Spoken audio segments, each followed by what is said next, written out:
Dios bendiga a todos los hermanos en esta hora y Dios bendiga a todos los amigos también en esta hora, toda persona que en su momento dado pueda escuchar este mensaje, el cual vamos a compartir en esta noche bajo el título Las pruebas, una bendición para el verdadero cristiano. Y lo vamos a hacer allí basados en el libro de Apocalipsis, en el capítulo 3, en el versículo 10, donde dice la palabra del Señor: por cuanto has guardado la palabra de mi paciencia, yo también te guardaré de la hora de la prueba que ha de venir sobre el mundo entero, para probar a los que moran sobre la tierra. El Señor dice en este versículo: por cuanto has guardado la palabra de mi paciencia.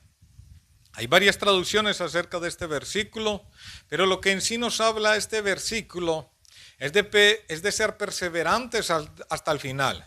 Es de permanecer en el camino del Señor, es de permanecer, seguir una vida continua en Cristo, de no apartar nuestra mirada de nuestro Señor Jesucristo, pese a las circunstancias, a los momentos difíciles, a los momentos angustiosos, porque es muy fácil caminar una senda cuando esa senda siempre es favorable, cuando todo es bueno, cuando todo es gozo, cuando todo es felicidad, cuando todo sale bien, cuando no hay dificultades, cuando no hay adversidad, cuando no hay afrenta, cuando no hay aflicción, cuando no hay dolor, cuando no hay sufrimiento. Cuando estas circunstancias se presentan todos siempre favorables, es muy fácil seguir un camino así. La gente en el mundo no quiere sufrir, la gente en el mundo quiere llevar una vida sin sufrimiento. Por eso toda persona busca de alguna manera cambiar la situación en la que vive o se encuentra. Si esa situación es difícil, si esa situación es muy adversa, las personas siempre tienen esa esperanza de cambiar esa situación de vida. Por ejemplo, aquellos lugares donde en estos momentos se encuentran en guerras, en batallas, es una situación muy difícil para las personas, y estoy seguro que aquellos que se encuentran en medio de esas situaciones anhelarían estar en otro lugares del mundo donde no están sucediendo tales cosas, donde tal vez por internet o por televisión puede ver otros lugares del mundo donde todo está tranquilo, donde todo está en paz, donde hay prosperidad, donde todo está bien. Esas personas en sí están anhelando en un momento dado no estar en ese lugar y estar en aquel otro lugar donde se ve todo tan favorablemente.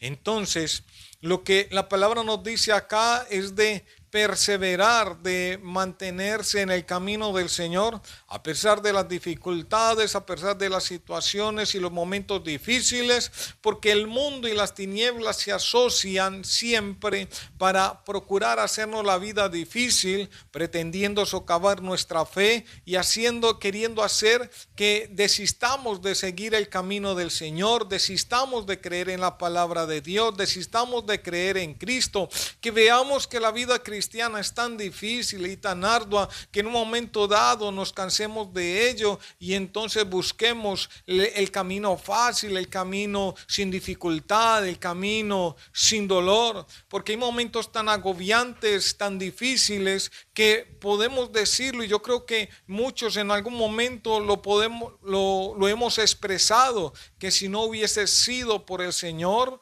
no hubiésemos podido continuar. El momento fue tan difícil, tan agobiante, que se perdieron las fuerzas, que se perdió el ánimo, que se perdió en parte la esperanza, que nos vimos a veces en una situación, un problema tan difícil que no le veíamos salida, que no veíamos manera de seguir adelante, y que en un momento humanamente dentro de nosotros pudimos haber deseado, querido cambiar la situación, cambiar de camino, desistir de ello, pero que sin nosotros entenderlo, sin comprenderlo, algo pasó en nuestras vidas, y sin comprenderlo en su profundidad nos dio fuerzas y nos dio ánimo para seguir adelante. Y tenemos claro que el que nos dio fuerzas y nos ayudó a seguir adelante fue nuestro Señor.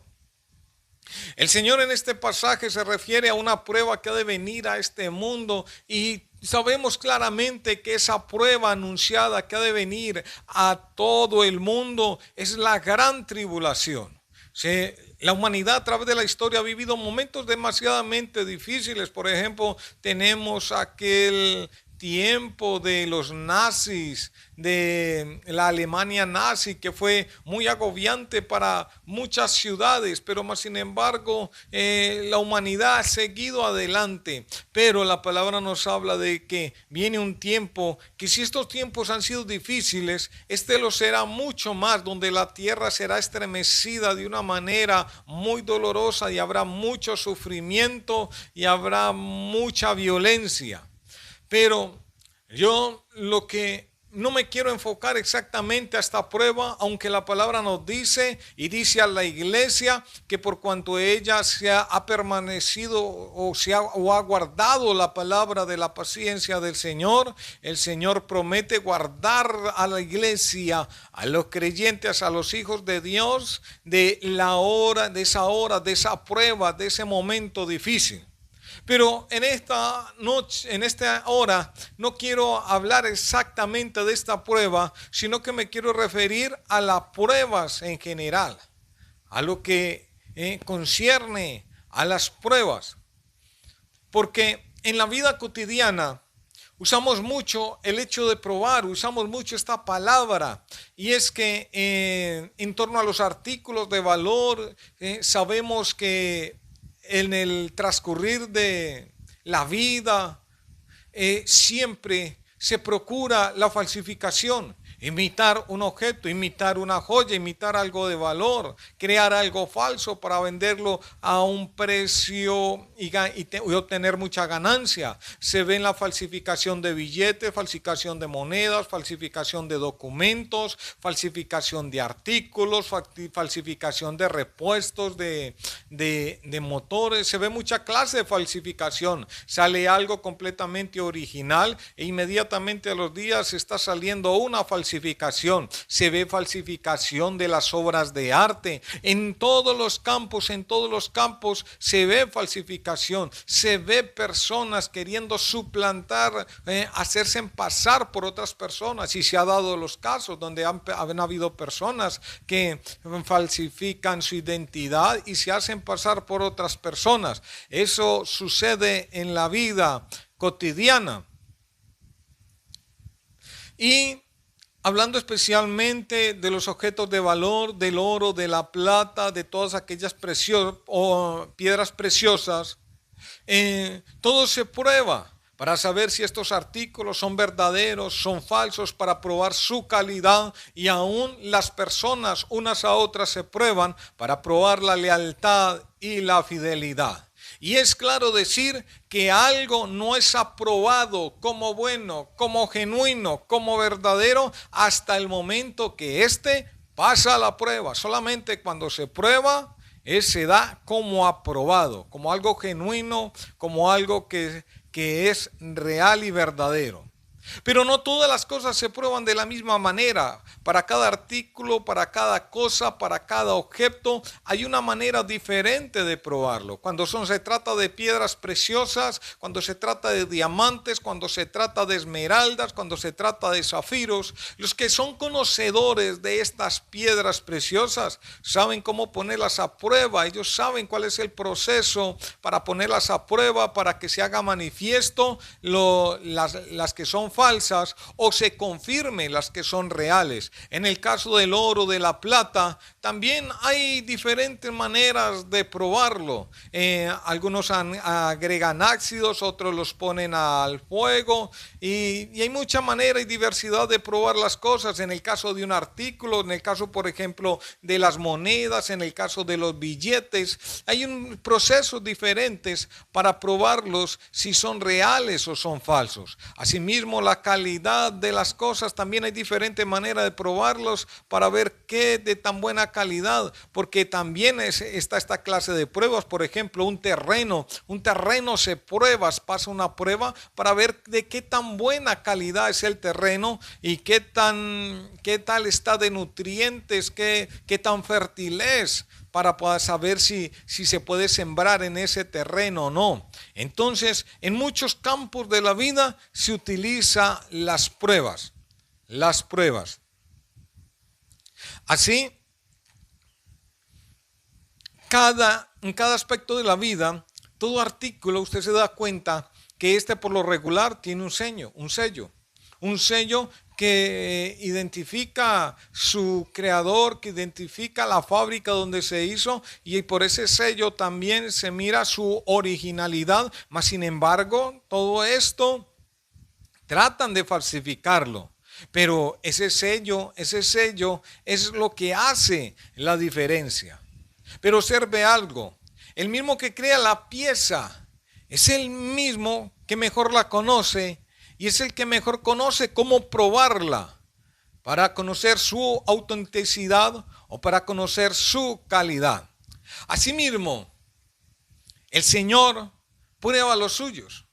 Prueban a los que dicen ser de Cristo, prueban a los que dicen guardar su palabra, prueban a los que dicen ser pastores, prueban a los que dicen ser líderes, prueban a los que dicen tener cierto ministerio. El Señor tiene la manera de probar a los suyos. ¿Para qué? Para hacer diferencia entre los verdaderos y los falsos. Y es por eso que en cierta manera el camino del cristiano resulta dificultoso, porque siempre estará acompañado de pruebas.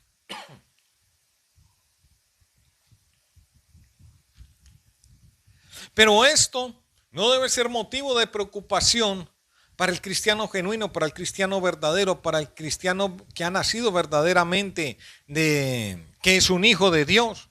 Esto no debe ser causa de preocupación o de llegar a inquietarse y pensar que en algún momento va a venir una prueba como tal, que no va a poder pasar, que no va a superar, que se va a quedar allí. Los que realmente se tienen que preocupar son aquellos que pretenden ser, pero que no son. Que afirman ser cristianos, pero que no son. Que afirman guardar la palabra, pero que no son. Que afirman ser hijos de Dios, pero que no lo son. Es como alguien que va a entrar a un país, una persona que va a viajar a un país diferente, tiene que pasar por cierto protocolo, diligenciar ciertos documentos, diligenciar ciertos papeles. Estos tiene que ir a presentarlos, estos entran a un sistema, se suben a un sistema, de tal manera que a donde esta persona viaje y presente los documentos, inmediatamente el sistema lo revela, el sistema lo muestra, que esta persona todo es auténtica, que es la persona que aparece en los papeles es la misma persona que arroja el sistema.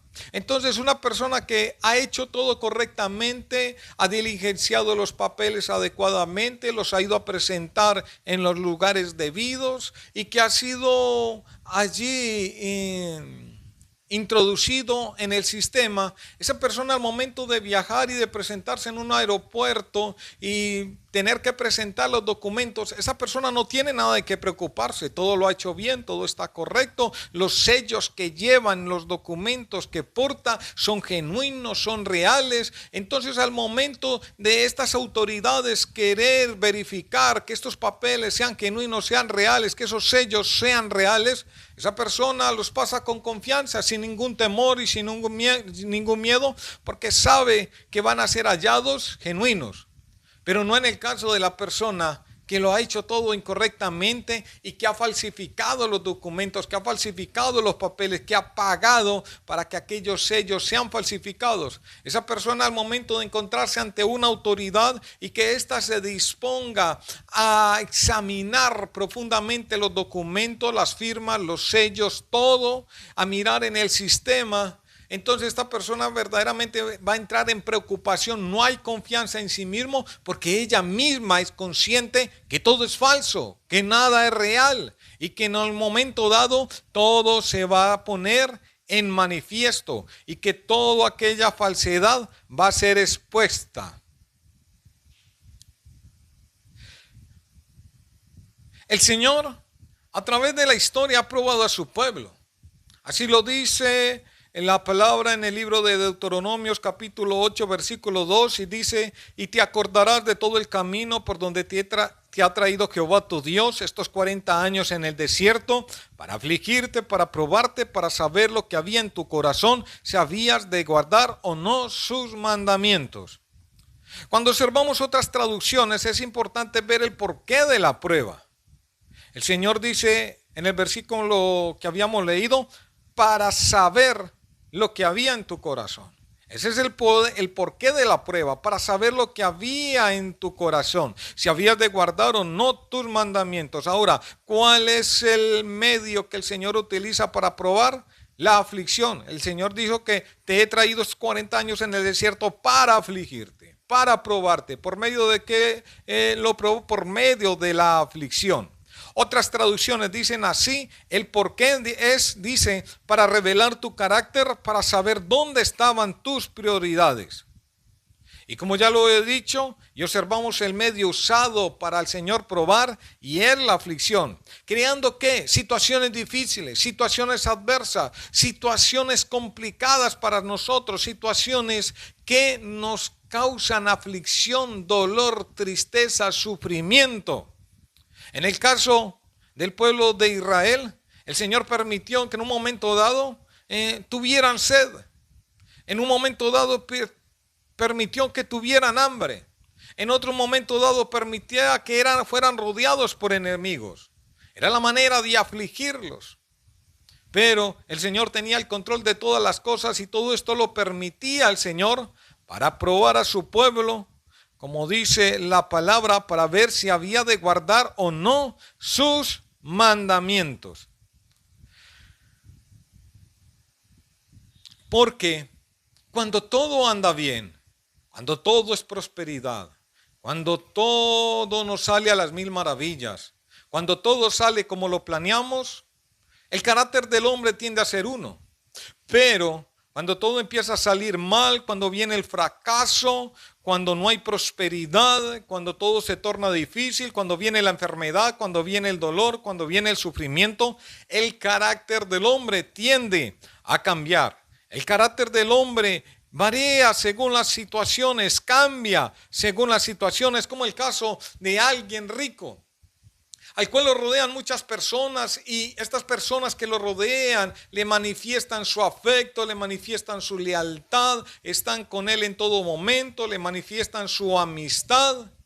Pero ¿cómo cambian las cosas cuando este hombre mismo fracasa, pierde todo, cae de pronto en la ruina, pierde, como en el caso de Job, que siendo un hombre rico, que siendo un hombre adinerado, que todo el pueblo lo respetaba, en un momento dado Dios permitió que se le quitara todo y perdió todo y cayó en la ruina? Y vemos aún en el caso como de su propia esposa, cómo cambió su carácter, cómo cambió su situación, cómo cambió todo. Pero no en el caso de Job, porque en Job no cambió. Él siguió amando al Señor, él siguió glorificando a Dios, y en todo lo que dice la palabra, no hubo palabra allí en contra de nuestro Señor. Asimismo es en el mundo. Personas adineradas pierden todo, caen en la pobreza, y verá cómo aquellas personas que lo rodeaban, que le manifestaban tanto afecto y lealtad, en un momento dado su carácter cambia.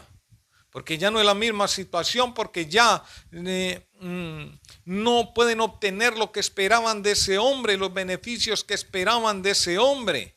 Una persona que se encuentra en un buen puesto en medio del gobierno se dará cuenta que muchas personas lo rodean buscando sus beneficios, pero que en este momento, esa persona en un momento dado llega a salir de ese puesto y cae en la ruina y pierde todos sus títulos y cae en la ruina. Se dará cuenta que aquellas personas ya no lo van a buscar, porque ya no tienen algo de lo cual ellos se puedan beneficiar. Es esa situación, es ese momento donde manifiesta lo que verdaderamente hay en el corazón de aquellas personas que lo rodean, y sobre todo dónde están sus intereses. Así el Señor también prueba a los que dicen ser creyentes, a los que dicen ser hijos de Dios, a los que dicen amarle, a los que dicen entregarle todo su corazón y vida, y los prueba también para ver lo que hay en su corazón, y sobre todo para ver dónde están sus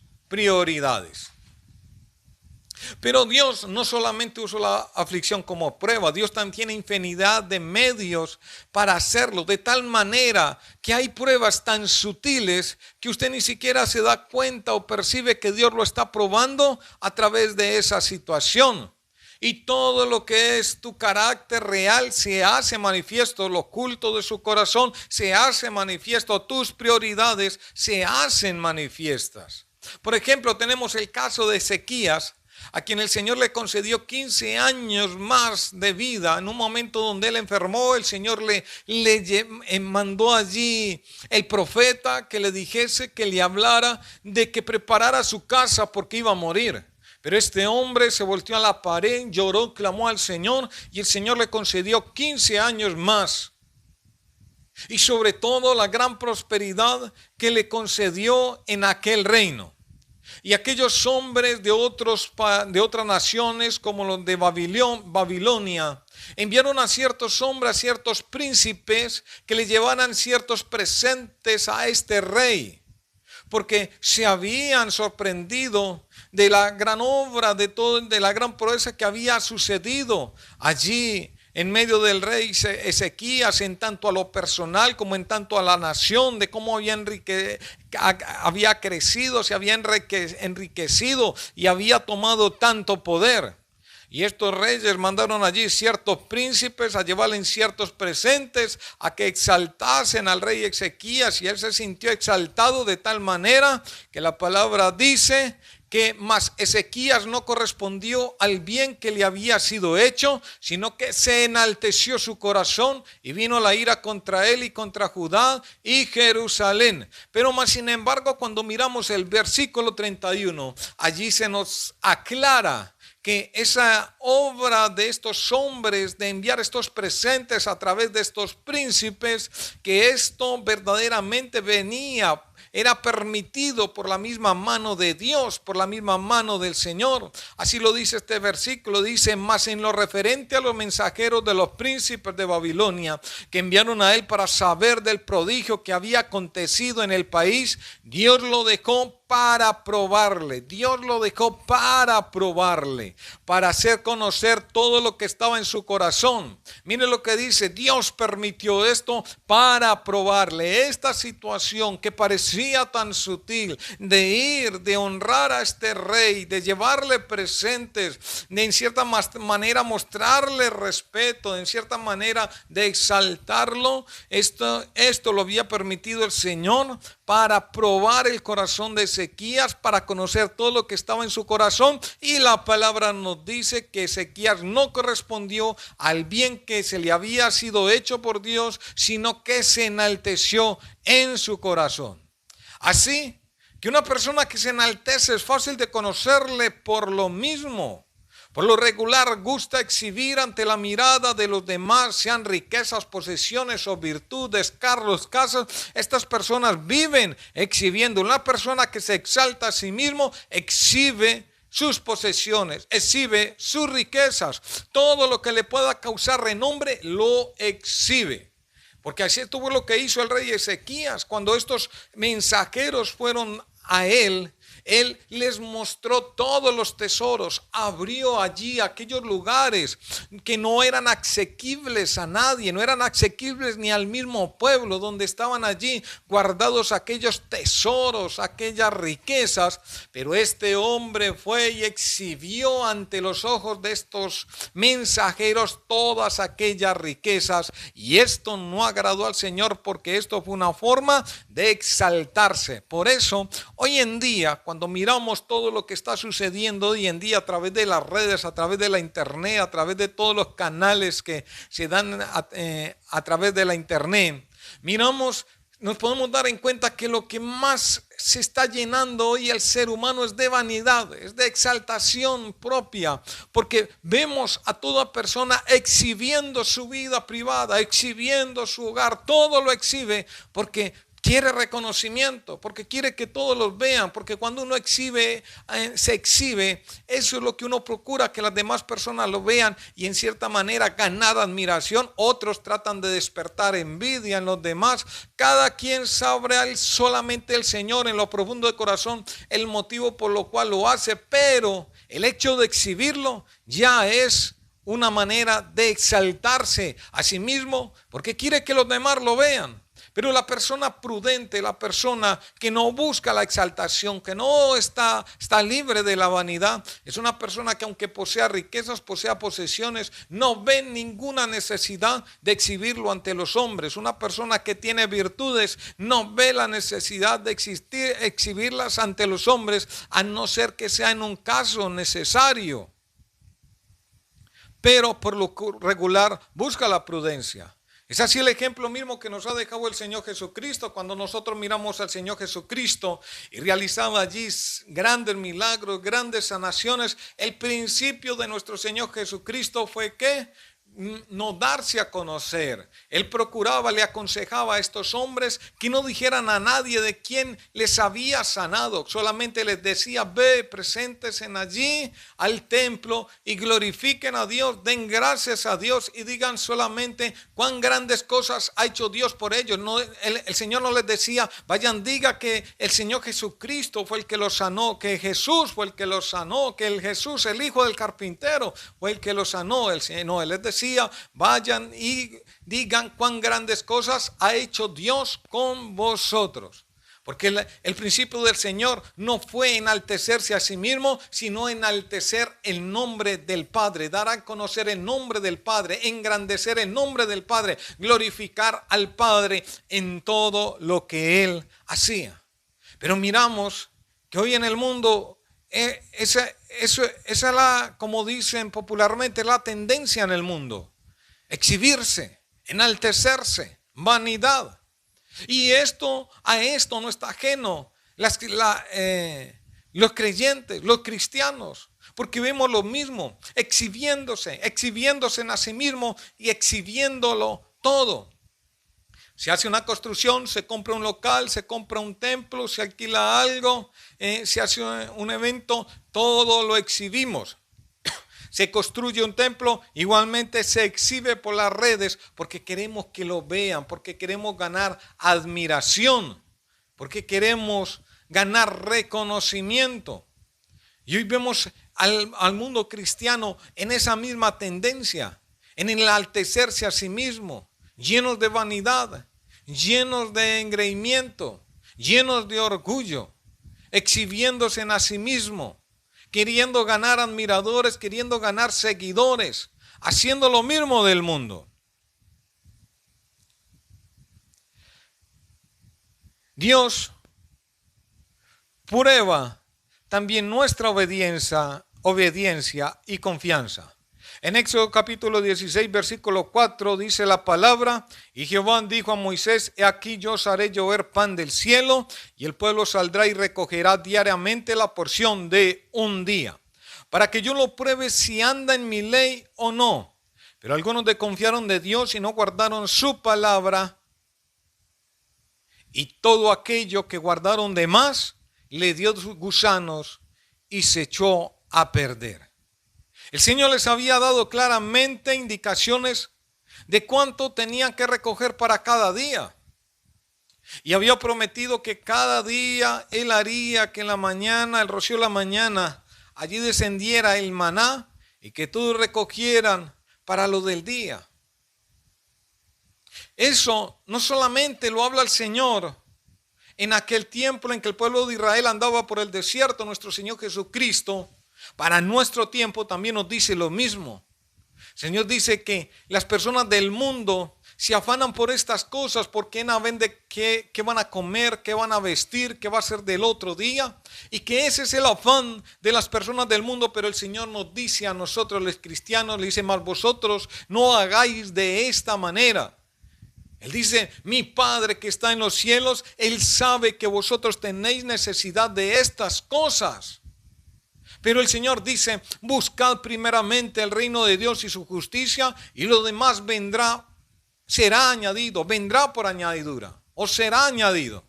Pero vemos que aún en este tiempo nosotros nos cuesta también creerle al Señor, porque no es lo que hacemos, No es en muchos casos la prioridad el buscar el reino de los cielos, el escudriñar la palabra, el estar en oración, en alabarle, exaltarle, en congregarnos, en estar allí unidos, alabando y glorificando a Dios, sino que vemos que nuestro esfuerzo mayor es el trabajo, el conseguir, el tener, el esforzarnos más para tener más. Pero le puedo asegurar que cuando no creemos al Señor, cuánto esfuerzo a veces termina en nada, porque miramos todo lo que nos esforzamos y nos damos cuenta que a veces no tenemos como lo que corresponde a ese esfuerzo de trabajo.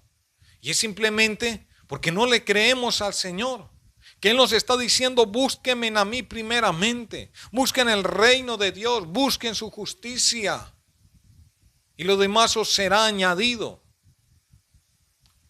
Él nos dice: hagan ustedes primero esto y lo demás se os será añadido. Pero miramos que hay mucho esfuerzo por trabajar, por conseguir, pero a veces el esfuerzo es demasiado poco por buscar al Señor, por escudriñar su palabra, por alabarle, por glorificarle, por exaltarle. Gloria al Señor. Y la palabra nos dice que para probar la plata, el crisol, para probar el oro, la hornaza, pero que Dios prueba los corazones. Y sabemos que el corazón del hombre es engañoso y perverso, pero el corazón puede engañar al hombre, pero no puede engañar a Dios. Y Dios sabe las maneras adecuadas de probarlo, para hacer manifiesto lo que hay en el corazón del Señor, del hombre, para exponer lo oculto de su corazón.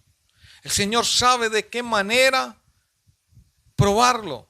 Así que las pruebas, como tal, lo que hacen es exponer lo verdadero de algo, lo genuino de algo, o también lo falso, porque Él hace ambas cosas. Expone lo verdadero o expone lo falso. Expone lo genuino o expone lo corrupto. Expone lo que es o expone que no es. Eso es lo que hace la prueba. Exponer, manifestar lo que realmente es lo que se está probando. Gloria al Señor. Y esto que se expone puede resultar en algo negativo o en algo positivo. Positivo cuando verdaderamente es.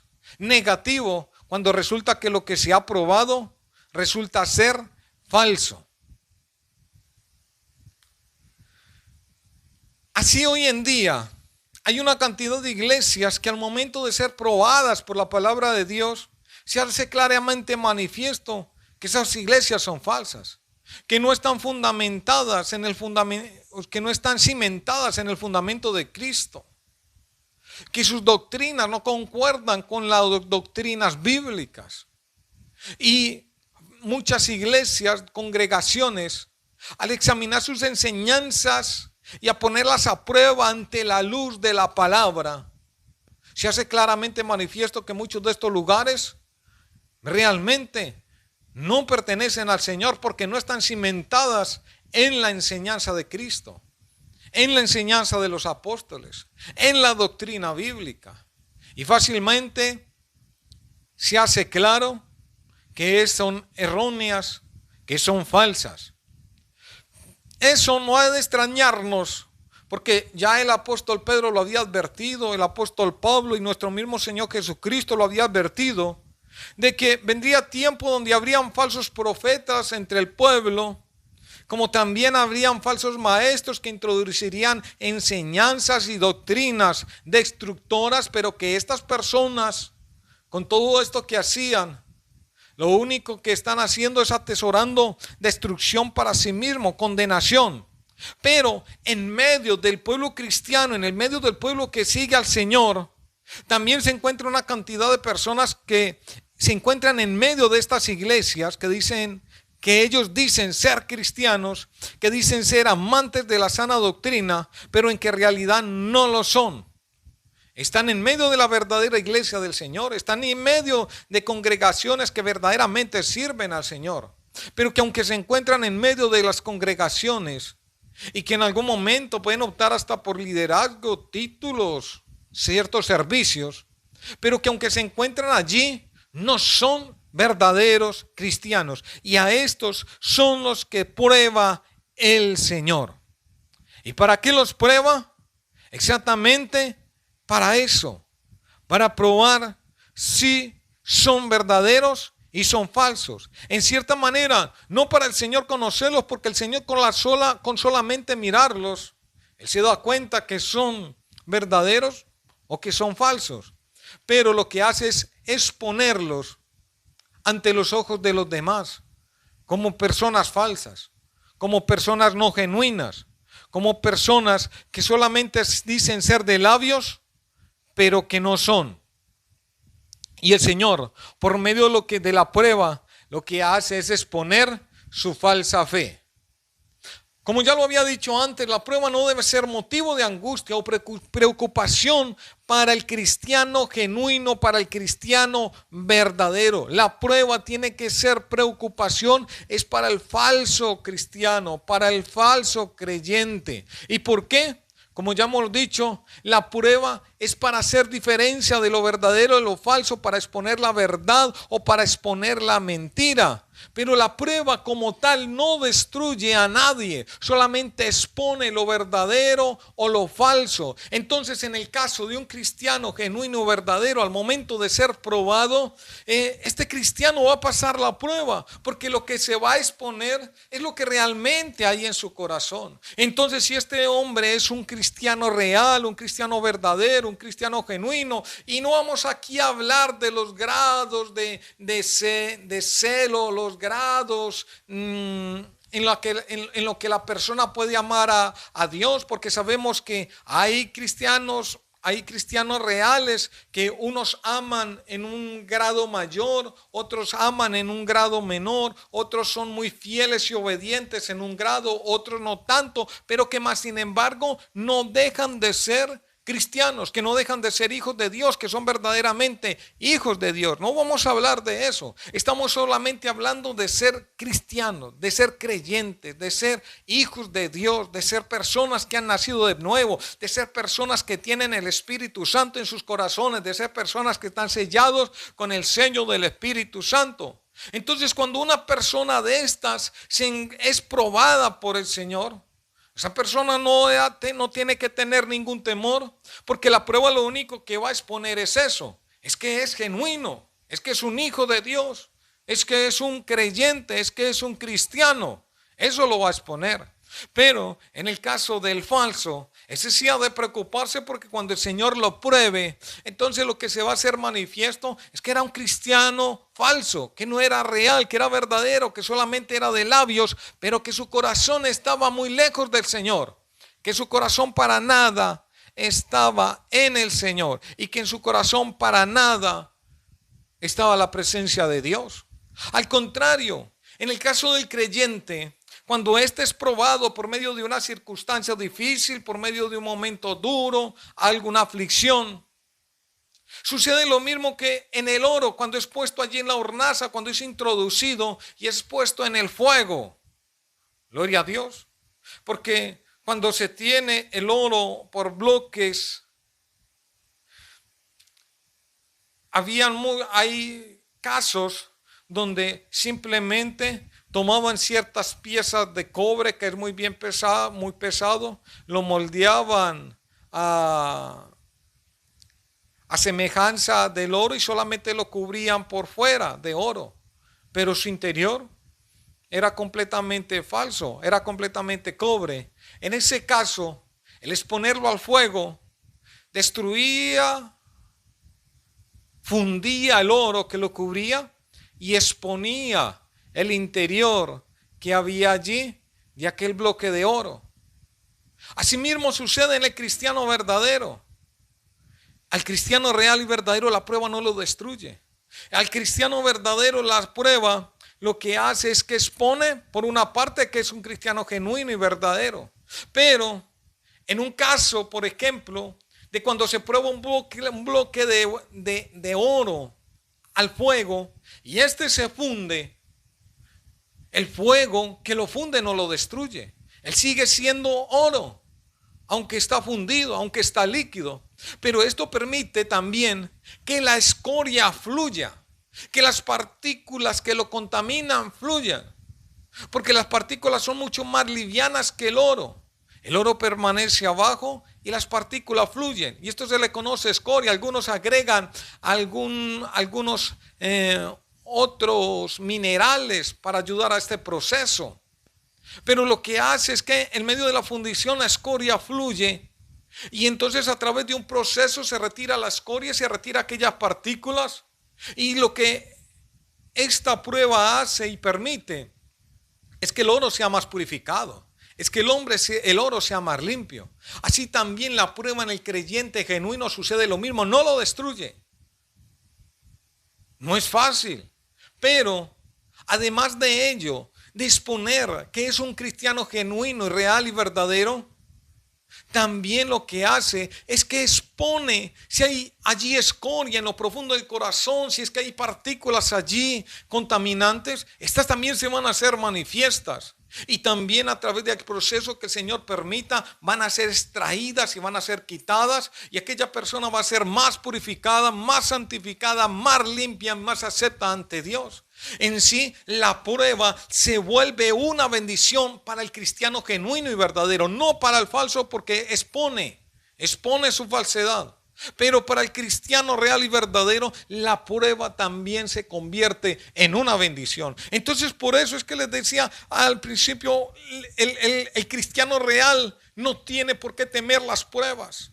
El cristiano real no tiene por qué atemorizarse en su corazón por un momento de prueba, porque va a vencer, porque la va a superar, porque es real, porque es genuino. Entonces, por ende, no tiene por qué preocuparse por ello, porque los verdaderos hijos de Dios tienen una fe genuina.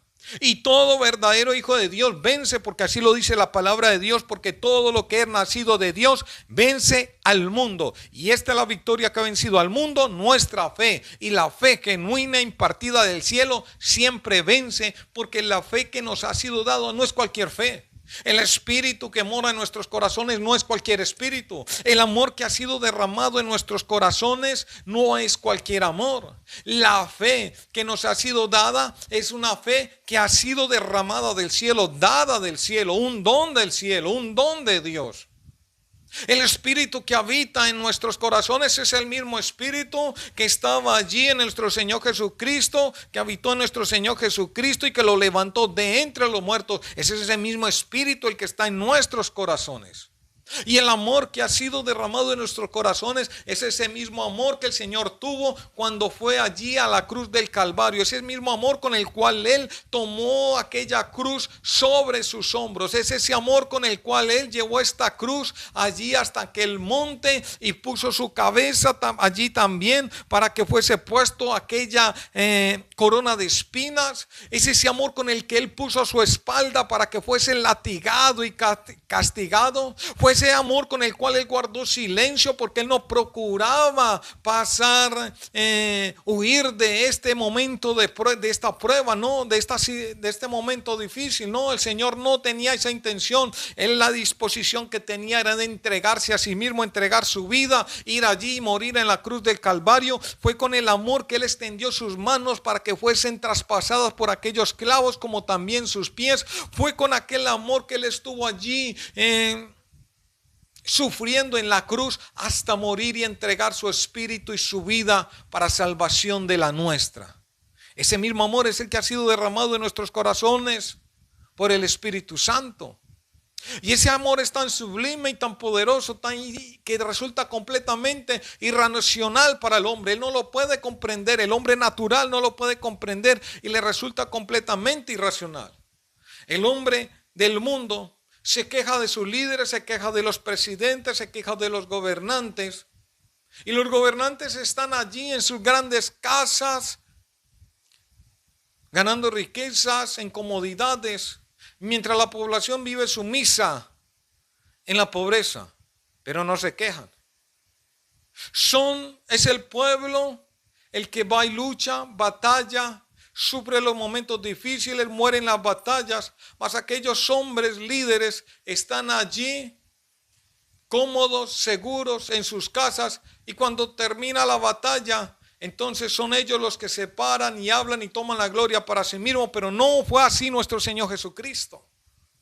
La palabra dice que siendo igual a Dios, no se aferró a ello, se despojó de todo ello, se despojó de su gloria allí y se hizo sumo, se humilló hasta lo sumo, tomó forma de siervo.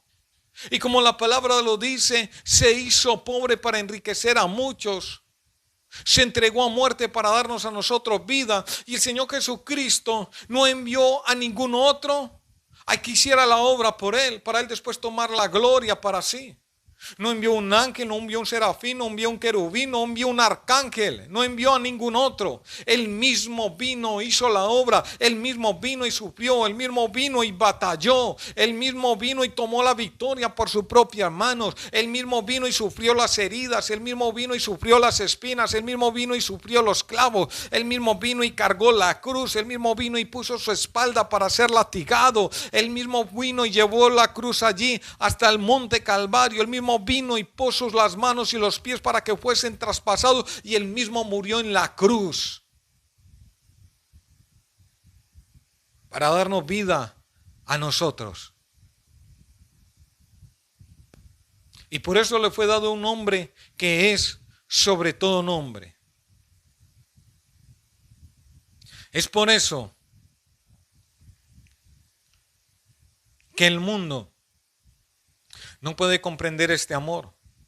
Le es locura. Y le es locura al mundo entender y comprender por qué nosotros seguimos a un líder, a un rey, a un Cristo, cuando el seguirlo cuesta sufrimiento, cuando el seguirlo cuesta dolor, cuando el seguirlo cuesta padecer. Y los cristianos falsos tampoco comprenden este amor, y por eso es que la enseñanza hoy en día la han adulterado completamente. El Señor dijo que si eso hicieron con Él, ¿qué cosas no harían con nosotros? Y que seríamos perseguidos y sufriríamos tribulación, pero que tuviésemos confianza porque Él ha vencido el mundo, de tal manera que como Él también sufrió y padeció, también estaba en la capacidad para ayudarnos y socorrernos a nosotros en el momento de la tribulación, en el momento difícil. El Señor dijo claramente que íbamos a padecer, pero hoy se enseña el no sufrimiento, el evangelio del no sufrimiento, que no se puede ser pobre, que no se puede sufrir, que no se puede padecer. Y hablan sino de prosperidad y riquezas. Esas son personas que no tienen el verdadero amor de Cristo en el corazón, y por eso no lo comprenden y no lo entienden, y tampoco están dispuestos a vivirlos. Tampoco están dispuestos a sufrirlo. Hablan del evangelio, hablan de Cristo, porque han vuelto en nombre de Cristo una mercadería, un negocio para llenar sus bolsillos, para hacerse de casas, de mansiones, de riquezas, de posesiones y vivir una vida cómoda. Pero si todo esto fuese puesto a prueba, como en el caso de Job, y Dios permitiera que a estos hombres viniera esta misma prueba y les fuese todo quitado y cayeran allí en el fracaso y la ruina y hubiese sufrimiento en medio de todo, estoy seguro que dejarían de seguir a Dios, que dejarían de hablar a Dios. Y eso que podemos decir si es que lo siguen. Porque ellos dicen seguir a Dios, pero no es así. Si esa prueba viniera sobre estas personas, entonces ya ellos no encontrarían un motivo por el cual anunciar a Cristo, hablar de Cristo, y entonces dejarían de hacerlo. Fue en el caso de Judas. No había ese amor en su corazón, y el único sentido que él encontraba de estar con Cristo era obtener una ganancia de ello, y por eso nunca dejó de robar. Y dijo, pues algo tengo que obtener de estar con Cristo, de seguirlo, al menos sea obtener dinero de lo que dan para el Señor. Y por eso nunca dejó de ser ladrón, porque ese amor no habitaba en su corazón. Ese amor él no lo entendía, ese amor él no lo comprendía. Y quien realmente tiene a Cristo en su corazón, Sabe lo valioso que es. Y no vende a Cristo ni por una moneda, ni lo cambia por un plato de lentejas. No cambia tal herencia tan maravillosa en el reino de los cielos por un plato de lentejas. No vende a Cristo que está en su corazón por una moneda de plata o unas monedas que sean, porque Él sabe que Cristo es mucho más valioso que todo eso y que la herencia que tiene en el reino de los cielos es más valioso que todo el oro. Y prefiere seguir sufriendo y prefiere seguir padeciendo. El apóstol Pablo lo comprendió completamente y entendió qué tan beneficioso era el sufrimiento para su vida. Porque el Señor lo primero que hace en medio de este camino es guardar nuestros corazones siempre, procurando que si lleguemos, que terminemos el camino, que lleguemos al reino de los cielos, que la salvación venga sobre nuestras vidas. Y como el Señor sabe que nuestro corazón es engañoso y perverso, Él nos permite situaciones para mantenernos en un modo seguro, así como lo permitió con el apóstol Pablo cuando lo llevó allá al tercer cielo y le dio todas aquellas visiones. También como le dio las visiones, le dio un aguijón en la carne que lo abofeteara, que lo humillara, para que aquellas revelaciones no lo sobresaltasen, o sea, no se llenara de orgullo y de vanidad y mantuviera con los pies en la tierra. Y cuando él le rogó al Señor, el Señor le dijo: bástate mi gracia. Y el apóstol Pablo lo entendió tan claramente que entonces dijo: pues entonces más bien me gloriaré en mis debilidades, porque cuando soy débil entonces soy fuerte. Porque él entendió que cuando se acaba la capacidad humana, que cuando se acaban las fuerzas humanas, que cuando se acaba la esperanza humana, entonces viene el poder de Dios, vienen las fuerzas de Dios. Y entonces ya no se camina en las fuerzas humanas, sino que se camina en el poder de Dios. Él lo entendía completamente claro. A nosotros nos cuesta comprenderlo y entenderlo, y por eso es que queremos en todo momento eludir los momentos difíciles, eludir los momentos duros, eludir los momentos de aflicción. Cuando vienen situaciones difíciles, queremos escapar de ellas y a veces llegamos a pensar que como si Dios no estuviera con nosotros. Pues por eso mismo es que las estamos sufriendo, porque Dios está con nosotros y porque Él ha prometido siempre probarnos, pero también nos ha prometido no probarnos más de lo que podamos resistir y darnos con la prueba siempre la salida. Él ha prometido estar allí para ayudarnos, pero por eso sufrimos, porque Dios está con nosotros. Los que no tienen a Cristo, los que no tienen al Señor, hacen todo y no sufren, hacen todo y no padecen, y viven llenos de riqueza y prosperidad, y no hay ninguna prueba en sus vidas y todo les sale bien, porque no tienen a Cristo. Ellos no tienen necesidad de ser probados, pero los que estamos en Cristo, sí, en medio de la verdadera iglesia de Dios, sí somos probados, para que sean puestos en manifiesto los verdaderos y los falsos que están por ahí queriendo inmiscuirse, que vienen como demonios disfrazados como ángeles de luz, que vienen a introducir herejías y enseñanzas destructoras. Para el Señor permite esas pruebas para ponerlos en manifiesto, porque como ellos no son reales, como ellos no son genuinos, ellos no pasarán la prueba del Señor. Pero el pueblo real y verdadero sí pasa toda prueba del Señor. Gloria al Señor. Entonces, usted no tiene que preocuparse de ello. Usted no tiene que preocuparse de que y no se extrañe de que en un momento dado un ministro, que en el momento lo tienen como nombre de ministro, pero que en un momento venda a Cristo y se vaya tras las riquezas y se vaya tras todos estos espectáculos. No se extrañe de eso. El Señor lo advirtió que lo habrían. Simplemente el Señor lo probó, no pasó la prueba y se hizo manifiesto lo que había en su corazón y se fue tras lo que verdaderamente había en su corazón. Simplemente cuando algo suceda esto, tómelo así de esta manera. Simplemente no era falso, era falso, y el Señor lo puso en manifiesto. Y no estoy hablando de los cristianos que en un momento dado cometen un pecado, cometen una falta, cometen una equivocación, porque el cometer un pecado no me hace un cristiano falso. En un momento dado hay cristianos que en un momento dado de debilidad se apartan cierto tiempo del camino del Señor, pero eso aún todavía no te hace un cristiano falso. Pedro cometió un gran error y eso no lo hizo un falso. El Señor sabía que le venía la prueba, el Señor sabía que iba a tropezar. Pero el Señor sabía que también iba a volver porque era un llamado del Señor. Era un escogido de Dios. Y Dios no lo iba a dejar solo. Dios no lo iba a dejar solo. Muchos que seguían al Señor y decían ser discípulos del Señor con la mera palabra del Señor, dejaron de seguirlo porque no eran reales, no eran discípulos reales, no eran llamados por el Señor, no eran escogidos, no eran nacidos de Dios. Y el Señor les dijo y se los manifestó y les dijo: vosotros me seguís y me buscáis, no porque habéis visto mis señales, no porque yo sea el Cristo, no porque yo sea el Hijo de Dios, sino porque os saciasteis y vienen a buscarme porque vienen a buscar pan y comida para saciarse nuevamente. Pero cuando el Señor los probó con la palabra, el Señor los probó con el mensaje, y la palabra dice que se apartaron y desde ese momento dejaron de seguirlo porque las palabras les pareció muy dura, que era muy dura para oírla. Pero los que eran del Señor se quedaron con Él. Los que eran del Señor permanecieron con Él. Pasaron la prueba porque eran del Señor. Pasaron la prueba porque los había llamado el Señor. Pasaron la prueba porque ya estaban señalados por el Señor. Porque eran de Cristo. Porque eran de Dios. Asimismo, cuando estas personas vean que en un momento se apartan completamente, no se extrañe de eso. Simplemente no era.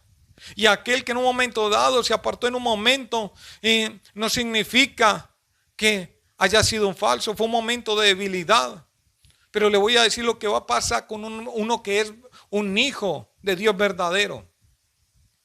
Que aunque el que vaya y peque, hay algo para lo que no va a tener libertad. Y para lo que no va a tener libertad es para pecar.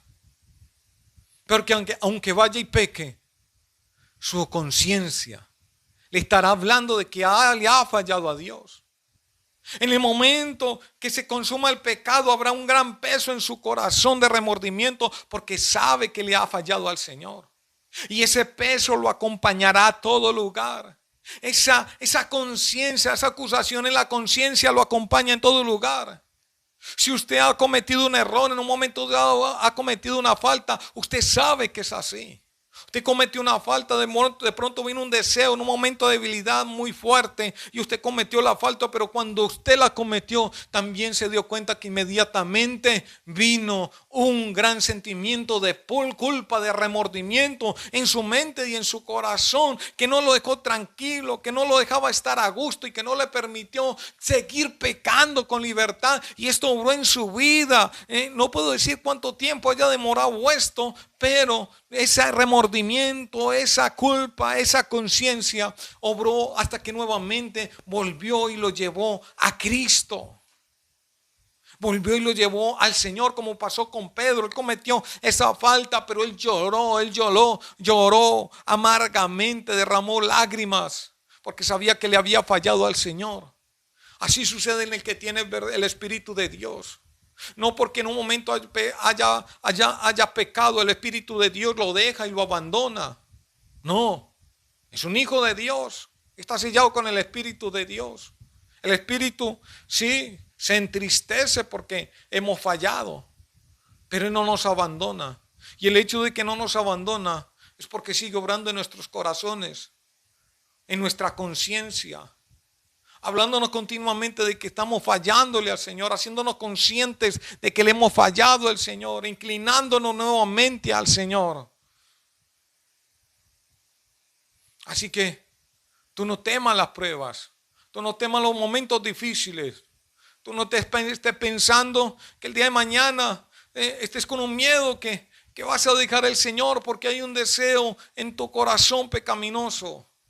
Yo no te puedo decir si vas en un momento a tropezar o no vas a tropezar, pero lo que sí estoy seguro es que si eres un creyente genuino, en el momento que cometas un error, te va a remorder el corazón, te va a remorder la conciencia, va a haber un sentimiento de culpa y no vas a tener libertad para pecar, no lo vas a disfrutar porque no vas a tener libertad. Antes de Cristo teníamos libertad para pecar porque éramos esclavos del pecado. Pecamos un día, pecamos 2 días, 3 días, pecamos infinidad de veces y queríamos seguir pecando y saciándonos de lo mismo. El que se emborrachaba quería emborracharse cada 8 días. El que era drogadicto quería drogarse drogarse todos los días, el que era mujeriego lo mismo, cada uno en lo que hacía. El ladrón quería seguir robando, el asesino quería seguir asesinando, pero cuando vino a Cristo y hubo aquella conversión y el Señor cambió su vida y cambió su naturaleza y le dio de su espíritu, usted se puede dar cuenta que aunque vengan ciertas cosas en su vida, usted ya no tiene libertad para hacerlo, que aunque a veces viene el deseo, no hay libertad para irse a ello, porque tú eres de Dios, porque tú eres genuino. Y ese sentimiento es lo mismo que aprueba que tú eres un hijo de Dios, que tú eres un hijo del Señor, que tú eres un hijo del reino. Así que no temas las pruebas, porque si eres genuino, las vas a pasar y las pruebas te van a bendecir, las pruebas te van a limpiar, las pruebas te van a fortalecer. Después de la prueba habrá nuevo ánimo, después de la prueba habrá nuevas fuerzas, después de la prueba el Señor siempre nos seguirá ayudando. No le tenga miedo a la prueba. Ama la prueba. Ama los momentos difíciles. Por difícil que esté el momento, sepa que Dios está en medio de ello y Él no te va a dejar solo. Él te va a llevar adelante y Él te va a ayudar a vencer. Gloria al Señor. Así que Dios le bendiga de una manera especial. Dios le bendiga de una manera poderosa y que el Señor te siga fortaleciendo, te siga ayudando y te siga dando ánimo en medio de las pruebas, porque Él no te va a dejar solo. Él te ha prometido estar contigo todos los días de su vida hasta el fin, hasta que tu alma entre al reino de los cielos. Gloria al Señor. Dios le bendiga de una manera especial y que la presencia, el Espíritu y la gloria de Dios siga obrando poderosamente en la vida de cada creyente. Dios le bendiga y hasta una próxima oportunidad.